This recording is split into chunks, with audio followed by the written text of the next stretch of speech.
on YouTube? I am back with another video. You can see the Atlanta skyline behind me. You can see the beasts behind me, man. We got a bunch of things to talk about.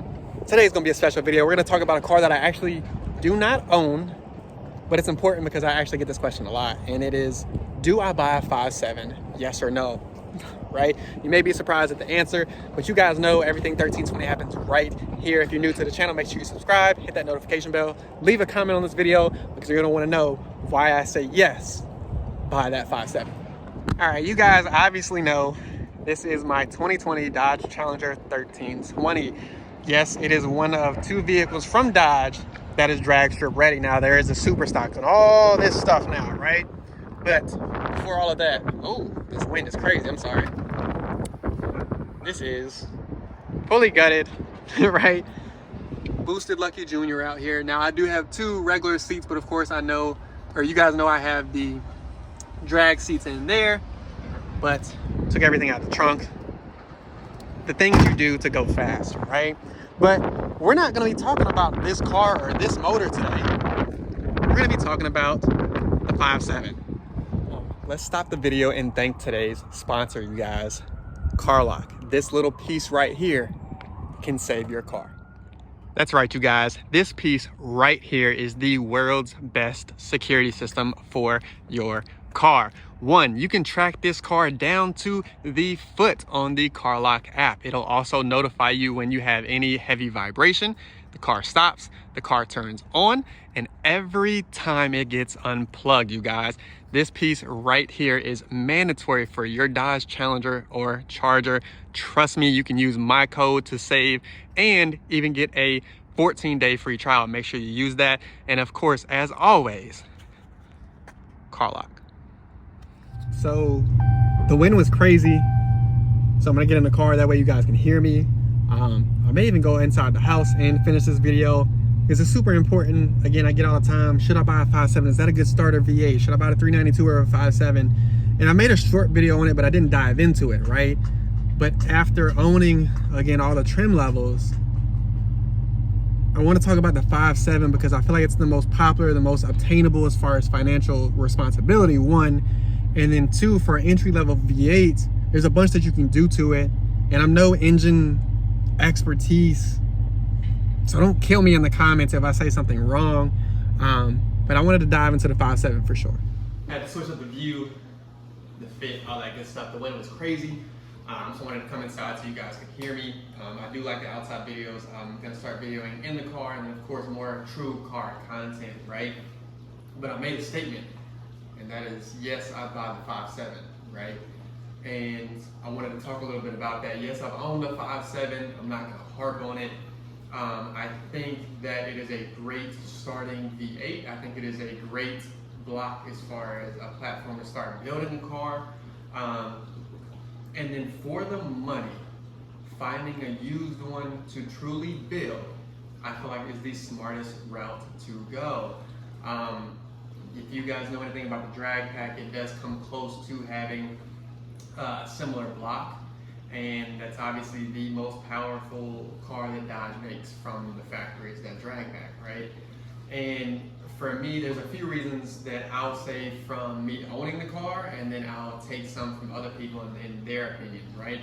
One, that 5.7 block is very, very adaptable to all sorts of power, okay? It will handle just a little bit more than your SCATPACK, handle a little bit more than your 6.1, things of that nature, right? All the naturally aspirated motors that Dodge has or Dodge has out, right? Two, it comes at a cheaper price point, you guys. That used RT 2015 and above, man, I think I got my RT, I wish I could remember, but I got it for a crazy steal. Now that's obviously before the car market went crazy. But you can definitely snag a used one up to build, because at that point the mileage doesn't matter. You don't need to get one off the showroom floor. And to be honest, I think the 2020s and above and the RTs, they just kind of sit up, throw it together, right? The rims are ugly, the trims are ugly, don't have as many options beyond that, right? So definitely number two is price point. And then three, obviously Dodge has probably the biggest aftermarket realm that there is, right? Starting with the 5.7. So I'm gonna kind of go over a few things that if I were to buy another 5.7, what I would do specifically. Now again, I'm not an engines, concierge, whatever term, connoisseur. I don't know everything about the engine, right? I don't. It's a 345-inch cubic block, 5.7 liter V8. I know that it comes with different, aspects to it, but we're not gonna dive into that, right? One thing that I would do, unlimited money, dream build on one of those cars, would be a Pro Charge setup. I think the Pro Charge is the best way to go when it comes to supercharge. I think it's the most safest, and I think it sounds the best, man. That airplane-like sound to me, or that ringing sound, whatever term we use, is crazy. And so therefore, I would start by camming the 5.7. I think the 5.7 cam actually sounds a little bit better than the 6.4 with the cam options and some of the cam specs that are out there.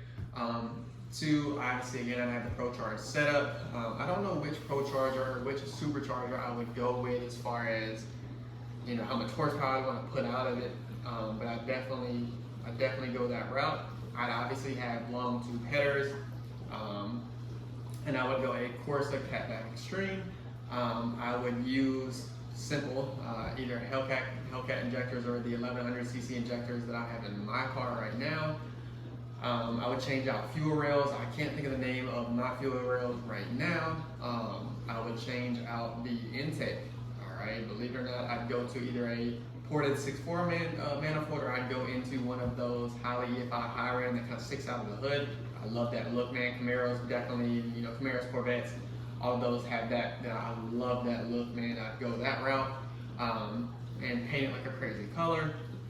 I would go nitrous for sure. I had nitrous on my car for a short minute, and I saw somebody's SCATPACK blow up at the drag strip, and it came off really quick. But I would definitely go nitrous and do some crazy like wraparound bottles, all that good stuff, right? So for me, the 5.7, the money that I would save buying the 5.7 versus a SCATPACK or a hellcat would be that money that I put into that, and it'd be my own build. It'd be exactly what I wanted, right? That is my reasoning for buying a 5.7 if you had to choose between the two, right? Now, a couple of opinions out there, and there's a lot of naysayers. This is going to be super controversial, right? They're like, oh, well, the 5.7 is better to start for a build versus the 6.4. And in reality, the money that you're going to spend to build the block is about the same, right? So would you rather start with a bigger block? To each their own. 6.4 versus a 5.7, or a 345 versus a 392. That is where, again, you're obviously paying a little bit more to get that block, right? So there's some controversy there, but me personally, if I'm gonna save, that allows for, some of the sleeve pistons, etc., push rods, springs, all of that stuff for the cam, everything you can think of, right? And then of course, into that savings, you get some better wheels like billet specialties or some weld racing, weld wheels, and then your drive shaft upgrades, trans upgrades, like all of these things, right, that allow space for that money to be saved by buying an RT, by buying that 5.7, right? Because ideally, if you turn it into a true race car, it's just going to be the shell anyway, right? It is what it is. Now, bringing some outside reasons, I follow some people that have made a video and said, hey, like, buy the 5.7 because it takes boost better. Yes, it's true, but if you don't protect your block, it's gonna blow up regardless if you push it to the limits like I do. I have pushed my car to the limits multiple times. Shout out to Max Acceleration for always coming through. So for me, that is my reasoning why I say buy a 5.7. Like it's cool to have the SCATPACks and the Carbies and the Hellcats, etc. But for me and what I want out of a car, I want specificity, and I'm OCD, right? I want certain things, and Dodge just doesn't make that, right? I know I say right a lot, that's crazy.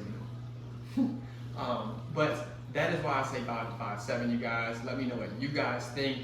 I'll probably make a video here and explain if I had to choose between the three trim levels at this very moment, between your RT SCATPACK, and Hellcat, and the majority versions of the Hellcat now. What would I buy and why? So make sure you look out for that video. But let me know what you guys think, man. Those are kind of my reasonings. Those are my three main reasons why I buy a 5.7 now, obviously being where I am. There's obviously a million videos and a million reasons out here that say, oh, buy the 5.7 over the SCATPACK, or buy the SCATPACK over the 5.7. Your reasoning is your reasoning. If you want the SCATPACK, buy it. If you want the 5.7, buy it. If you want the hellcat, buy it. Right? I'm not bashing anybody who owns any of these cars, but that is what it is, you guys. Let me know what you think. If you're new to the channel, then make sure you subscribe, hit that notification bell, everything 1320 right here, and we are